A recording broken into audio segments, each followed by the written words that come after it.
फिर से स्वागत है बच्चों आपका हमारे YouTube channel computer solution with 24 with Anand में। इस वीडियो में हम सीखेंगे कि एम्प्लॉयज़ की जो सैलरी होती है वो किस तरीके से बनाई जाती है।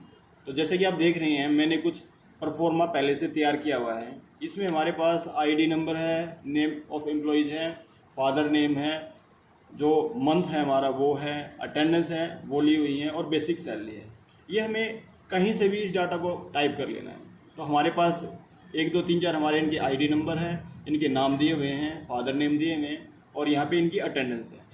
अटेंडेंस महीना मान लो हमारा 30 का महीना है, महीने में 30 दिन है, 31 भी हो सकते हैं, 29 भी हो सकते हैं, 28 भी हो सकते हैं। तो आपको टाइप कर लेने हैं। इसके बाद अटेंडेंस काउंट करनी है। ये ATT जो लिखा हुआ है ये अटेंडेंस के लिए। तो यहाँ पे हमने लिख दिया 27। इस व्यक्ति की 30 का मंथ है तो हमें 27 दिन इसने काम किया है और इसकी जो बेसिक सैलरी है वो 15,000 रुपये है।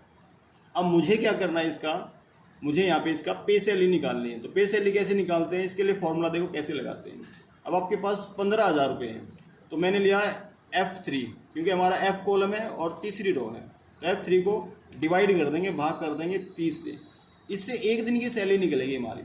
अब इस एक दिन की सैलरी को हमने क्या कर देना है, मल्टीप्लाई कर देना है 27 दिन से। तो हमने 27 को यहाँ से ले लिया, क्योंकि हमारा ये वैल्यू डिवाइड बाई ये वैल्यू मल्टीप्लाई बाई ये वैल्यू, तो हमारी 27 दिन की सैलरी आ जाएगी 13,500। 3 दिन के पैसे काट लिए 1,500 रुपये। इसको पकड़ के ड्रैग कर देंगे तो बाकी भी ऐसे आ जाएंगी। आप चाहो तो इसको ड्रैग करके देख लेना। समझ में आ गया फार्मूला। इसके बाद हमें क्या करना है, कुछ इसको अलाउंस भी दिए गए हैं। जैसे टी दिया गया है, DA, HRA, WA। ये जो TA होता है ट्रैवलिंग अलाउंस, यात्रा कंपनी के काम से गया हो या उसका फिक्स अमाउंट है 30%, कि जो भी पे सैलरी होगी उस पर 30% का अलाउंस देंगे। तो इसके लिए 13,500 को लेंगे हम G3, इस कॉलम को G3 गुणा 30%। ये हमने ऐसे परसेंट के साथ 30 लिख देना है, एंटर मार देना है।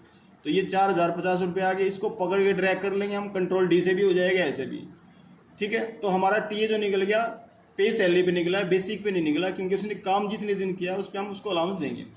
इसके बाद हमने इसका DA निकालना है। जो DA है हमारा वो पे सैलरी पे निकाल देना हमने 40%। तो ये 40% आ गया, कंट्रोल D। अब आगे है हमारे सामने HRA होता है हाउस रेंट अलाउंस। DA जो होता है उसको महंगाई भत्ता बोलते हैं बच्चों।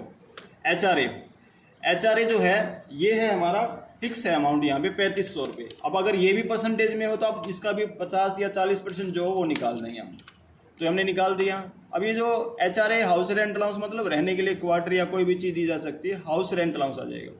तो यहाँ पे आ जाएगा WA, मतलब अगर आपका एम्प्लॉयज़ कंपनी में ड्रेस पहन के जाता है तो उसका धुलाई का, इस टाइप का खर्च होगा सबका कंपनी ही देती है। तो 500 रुपये उसकी धुलाई के हैं, जो उसकी जो ड्रेस होगी वो जो पहन के जाएगा उसको प्रेस वगैरह करेगा उसके। तो ये भी फिक्स है। अब हमें क्या करना है, पे सैलरी से लेकर और यहाँ तक का डाटा ग्रोस सैलरी के रूप में ये और ये, इन सभी को हमने टोटल कर लेना है, जो हमने फार्मूला लगा दिया सम का।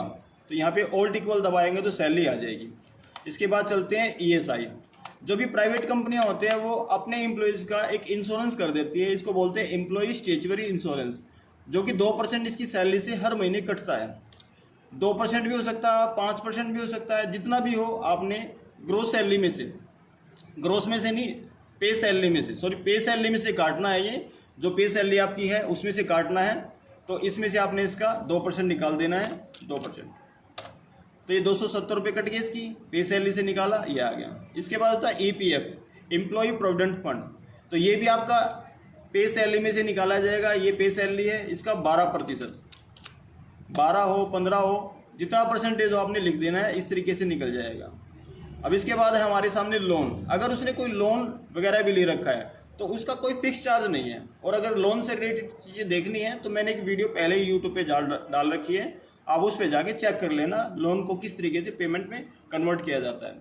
यहाँ पर इसने कहा कि जैसे इसको 3200 रुपये की किस्त देनी है, अपनी सैलरी से अपना मनचाहे तरीके से अपना लोन का अमाउंट कटा सकते हैं। यहाँ पे 2000 हैं, यहाँ पे 5000 हैं, यहाँ पे 2500 मान लो, यहाँ पे 2100 रुपये मान लो और यहाँ पे 3800 मान लो। तो ये अपनी इच्छा से अपना लोन कटवा सकता है। इसके बाद आ जाता है हमारे सामने डिडक्शन। हमारे सामने ESI, EPF और लोन, ये हमारी सैलरी से कटेंगे। तो इन सब का टोटल हम यहाँ पे निकाल लेते हैं। ये डिडक्शन टोटल हो जाएगा जो कि हमारी सैलरी से कटेगा। अब हमारे सामने आएगी नेट सैलरी। नेट सैलरी को निकालने के लिए हम क्या करेंगे, जो हमारे सामने एक ग्रोस सैलरी है इसमें से डिडक्शंस को घटा के हम नेट सैलरी निकाल देंगे। इक्वल टू, पहले हम लेंगे ग्रोस सैलरी को, उसमें से माइनस कर देंगे हम डिडक्शंस को। मतलब हमारे सामने 26,950 है तो उसमें से 5,090 को हम निकाल देंगे, जो कि इन तीनों का टोटल है डिडक्शन। एंटर दबाएंगे तो हमारी नेट सैलरी आ जाएगी। इस नेट सैलरी को आप पकड़िए, ड्रैग कर लेंगे। इसी प्रकार से हम अपने पूरे अमाउंट को निकाल सकते हैं। आपने देखा कि हमने ID, employees name, father name, month, attendance, इस प्रकार के परफॉर्मेंस से अपनी सैलरी को तैयार किया। सभी के ऊपर अलाउंस अमाउंट दिए हुए हैं कि कितना अमाउंट इसका काटा जाएगा, कितना इसको दिया जाएगा, इस प्रकार से। तो आपको इस टॉपिक में सैलरी बनाना सिखाया हमने, तो आपको समझ में आ गया होगा। ठीक है, ऐसे ही और भी मज़ेदार वीडियो देखने के लिए हमारे यूट्यूब चैनल को सब्सक्राइब कीजिए, लाइक कीजिए और शेयर कीजिए। इस वीडियो में फ़िलहाल इतना ही, धन्यवाद।